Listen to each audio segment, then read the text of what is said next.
नमो भवाय शरवाय रुद्राय वरदाय च पशूनां पतये नित्यम् उग्राय च कपरदिने महादेवाय भीमाय त्र्यम्बकाय शिवाय च ईशानाय मखघ्नाय नमस्ते मखघातिने कुमारगुरुवे नित्यं नीलग्रीवाय वेदसे विलोहिताय धूम्राय व्याधिने न पराजिते नित्यं नीलशिखण्डाय शूलिने दिव्यचक्षुषे हन्त्रे गोप्त्रे त्रिनेत्राय व्याधाय सुरेतसे अचिन्त्यायाम्बिका भर्त्रे सर्वदेवस्तुताय च वृषभध्वजाय मुण्डाय जटिने ब्रह्मचारिणे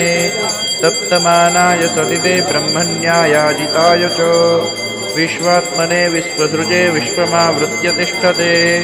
नमो नमस्ते सत्याय भूतानां प्रभवे नमः पंचवक्त्राय